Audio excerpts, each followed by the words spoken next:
Hi. ഒരിക്കലൊരു കൊച്ചുകുട്ടി അവൻ്റെ വീടിൻ്റെ മുകളിൽ നിന്ന് താഴോട്ട് നോക്കുമ്പോൾ അവിടെ കുറച്ചധികം കുട്ടികൾ ന്യൂ ഇയർ ആഘോഷവും പരിപാടികളും ഒക്കെ ആയിട്ട് നിൽക്കുന്നതുണ്ട്. അപ്പോൾ അവൻ അവരുടെ കൂടെ പോയി ജോയിൻ ചെയ്ത് പടക്കം പൊട്ടിക്കണമെന്നും അവരുടെ കൂടെ കളിക്കണമെന്നും ഒക്കെ തോന്നിയിട്ട് അവൻ അവരുടെ അടുത്ത് ചെന്നു. ആ കുട്ടികൾക്ക് ഇവനെ വലിയ പരിചയമില്ലാത്തതുകൊണ്ടോ ഒക്കെ ആയിരിക്കാം, എന്താണെങ്കിലും അവനെ ഇവർ ഒഴിവാക്കി. അവനത് ഒരുപാട് സങ്കടമായി. അവനത് അവൻ്റെ അച്ഛൻ്റെ അടുത്ത് ചെന്ന് പറയുകയും ചെയ്തു. അച്ഛാ, ന്യൂ ഇയർ ഒക്കെ ആഘോഷിക്കാനുള്ള എൻ്റെ ആഗ്രഹം കൊണ്ട് ഞാൻ അവരുടെ അടുത്ത് ചെന്നാണ്, പക്ഷേ അവരെന്നെ ഒഴിവാക്കി, കൂടെ കൂട്ടിയില്ല, എനിക്കവർ യാതൊരു വിലയും കൽപ്പിച്ചില്ല എന്നൊക്കെ പറഞ്ഞ് അവന് ഒരുപാട് സങ്കടം പറഞ്ഞു. ഇത്രയും സങ്കടമൊക്കെ അവൻ പറഞ്ഞെങ്കിലും അദ്ദേഹത്തിൻ്റെ മുഖത്ത് യാതൊരു ഭാവവ്യത്യാസവും ഉണ്ടായിരുന്നില്ല. അയാൾ മുറിയിൽ ചെന്ന് എന്തോ ഒരു തിളക്കമുള്ള വസ്തു എടുത്തുകൊണ്ട് വന്ന് ആ കുഞ്ഞിൻ്റെ കൈ കൊടുത്തിട്ട് പറഞ്ഞു, ദൂരെ നിൽക്കുന്ന ആ ചിന്തിക്കടക്കാരൻ്റെ അടുത്ത് ചെന്ന് ഇതിൻ്റെ വില ചോദിച്ചിട്ട് വരാൻ പറഞ്ഞു. അവൻ ഈ തിളങ്ങുന്ന വസ്തുവായിട്ട് ആ കണ്ട ചിന്തിക്കടക്കാരൻ്റെ അടുക്കൽ ചെന്നിട്ട് അതിൻ്റെ വില ചോദിച്ചു.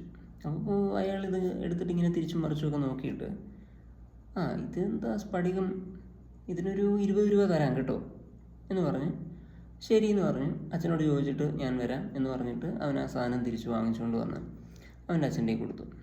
അവൻ്റെ അച്ഛൻ അവനെ അടുത്തതായിട്ട് പറഞ്ഞു വിട്ടത് സ്ത്രീകൾക്കും കുട്ടികൾക്കൊക്കെ വേണ്ട കൗതുക വസ്തുക്കളൊക്കെ വിൽക്കുന്ന ഒരു ഷോപ്പിലേക്കാണ്.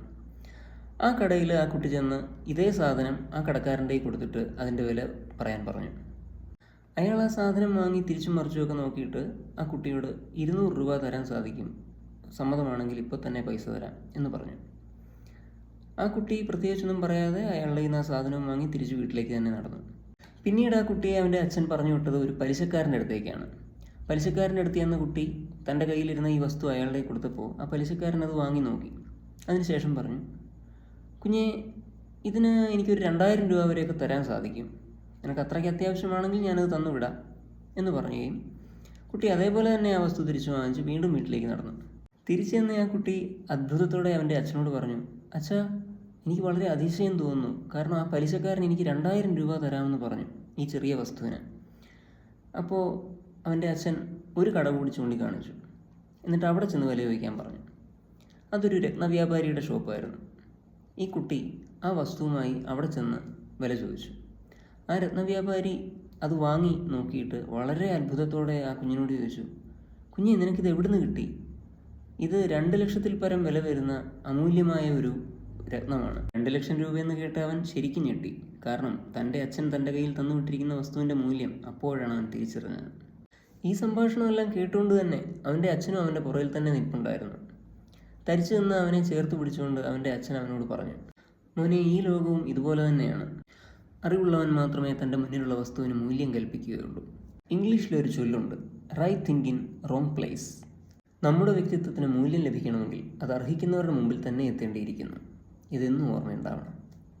ലക്ഷങ്ങൾ വില വരുന്ന ബാൽമെയിൻ പാരീസിൻ്റെയോ ബർബറിയുടെ ടീഷർട്ടുകൾ നമ്മൾ ഏതെങ്കിലും ബസ് സ്റ്റാൻഡിൽ കൊണ്ടിട്ട് വിൽക്കാൻ ശ്രമിച്ചു കഴിഞ്ഞാൽ എന്തായിരിക്കും സംഭവിക്കുക? കാണുന്നവൻ അതെടുത്ത് വെച്ചിട്ട് ബർബറിയോ, ഇതെന്ത് എന്നല്ലേ ചോദിക്കുകയുള്ളൂ.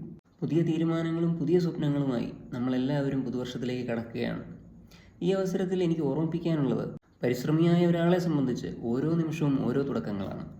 കൈകൾ കഴിക്കുകയും കാലുകൾ തളരുകയും ശരീരം ക്ഷീണിക്കുകയും ഒക്കെ ചെയ്തേക്കാം. ലക്ഷ്യത്തിലേക്കുള്ള യാത്രയിൽ നമ്മുടെ മുമ്പിൽ മിച്ചമുള്ള ദൂരത്തിന് നമ്മുടെ മുമ്പിൽ കീഴടങ്ങുകയല്ലാതെ മറ്റു വഴികളൊന്നുമില്ല. അപ്പോൾ ഇതുപോലെ കൊച്ചു കഥകളും അനുഭവങ്ങളും യാത്രകളും ഒക്കെ ആയിട്ട് നമുക്ക് വീണ്ടും കാണാം. എല്ലാവർക്കും എൻ്റെ പുതുവത്സരാശംസകൾ. ബൈ.